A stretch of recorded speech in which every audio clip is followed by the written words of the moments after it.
ক্রমেই সত্য হচ্ছে মহানবী সাল্লাল্লাহু আলাইহি সাল্লামের হাদিস। মহানবী সাল্লাল্লাহু আলাইহি সাল্লাম বলেছেন, আমার উম্মতের একটি দল সত্যের উপর বিজয়ী থাকবে, তাদেরকে ক্ষুধা ও দুর্ভিক্ষ ছাড়া আর কেউ পরাস্ত করতে পারবে না।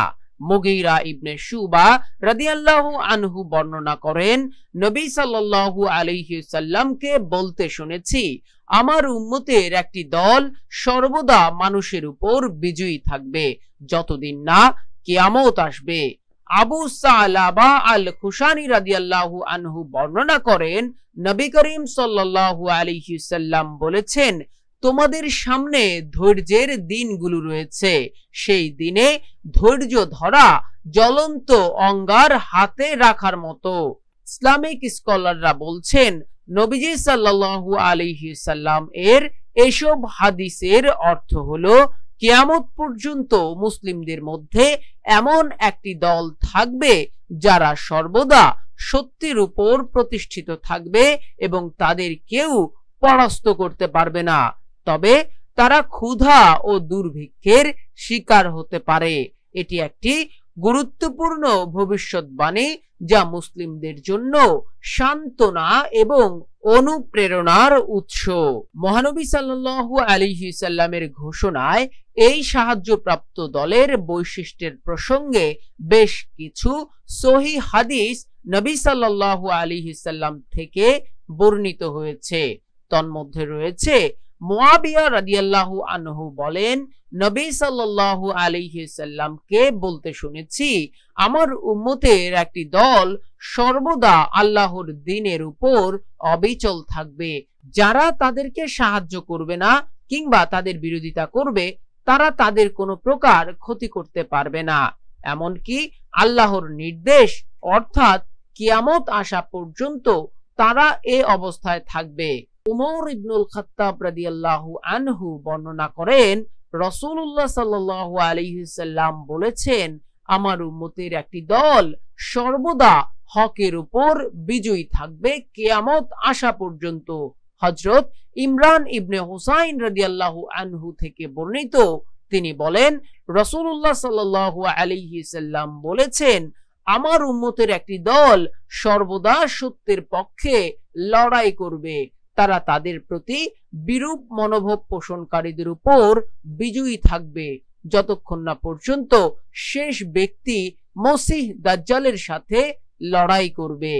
নবী সাল্লাল্লাহু আলাইহি সাল্লামের বক্তব্য অনুসারে ইসলামিক স্কলাররা বলছেন, বর্তমান বিশ্ব পরিস্থিতিতে নবীজি সাল্লাল্লাহু আলাইহি সাল্লাম এর এসব হাদিস মুসলমানদের জন্য সুসংবাদেরই বার্তা দিচ্ছে, কারণ সাহায্যপ্রাপ্ত দলের হাদিস মুসলমানদেরকে দুনিয়াতে বিজয় ও সফলতার সুসংবাদ দেয়।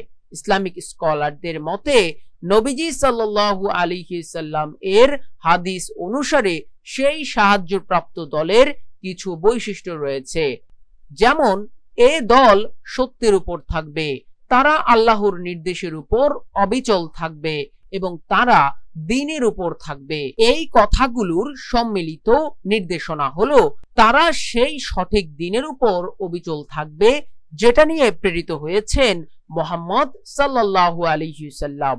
মুসলিম স্কলারদের মতে এই দলটি হবে আল্লাহর নির্দেশ প্রতিষ্ঠাকারী। যেমন অন্য সকল মানুষের তুলনায় তাদের ভিন্নতা হলো তারা আল্লাহর পথে দাওয়াতের পতাকাবাহী। দ্বিতীয়ত, তারা সৎ কাজের আদেশ ও অসৎ কাজের নিষেধের দায়িত্ব পালনকারী। এখন কথা হচ্ছে, মহানবী সাল্লাল্লাহু আলাইহি সাল্লামের হাদিস অনুযায়ী সেই সাহায্যপ্রাপ্ত দল কারা? এ বিষয়ে ইমাম নববী বলেন, হতে পারে এই দলটি মুমিনদের নানা প্রকারের মধ্যে ছড়ানো ছিটানো। তাদের মধ্যে রয়েছেন সাহসী যোদ্ধা, ফকিহ, মুহাদ্দিস, সৎ কাজের আদেশ ও মন্দ কাজে নিষেধকারী, এছাড়া আরো নানান প্রকার কল্যাণ কাজে জড়িত ব্যক্তিবর্গ। তিনি অন্য স্থানে বলেন, হতে পারে এই দলটি নানা প্রকারের মুমিনের সমন্বয়ে গঠিত, যাদের মধ্যে রয়েছেন সাহসী বীর, সমরবিদ, ফকিহ, মুহাদ্দিস, মুফাসসির, সৎ কাজের নির্দেশদাতা, মন্দ কাজে নিষেধকারী দুনিয়া বিরাগী ও ইবাদত গুজার।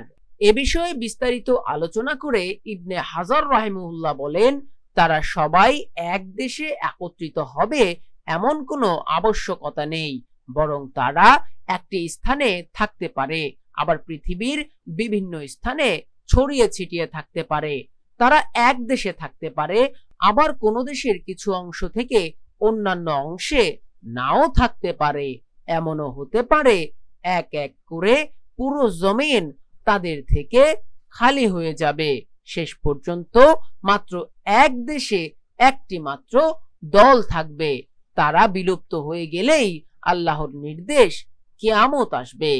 ইসলামিক স্কলারদের বক্তব্য অনুযায়ী এই দলটি মানুষদের কোনো নির্দিষ্ট গোষ্ঠীর মধ্যে সীমাবদ্ধ নয়, অনুরূপভাবে নির্দিষ্ট কোনো অঞ্চলের মধ্যেও সীমাবদ্ধ নয়, যদিও এদের সর্বশেষ অবস্থান হবে শাম অর্থাৎ সিরিয়াতে, এবং এরা দাজ্জালের সাথে লড়াই করবে, যেমনটি মহানবী সাল্লাল্লাহু আলাইহি ওয়াসাল্লাম ভবিষ্যৎবাণী করেছেন।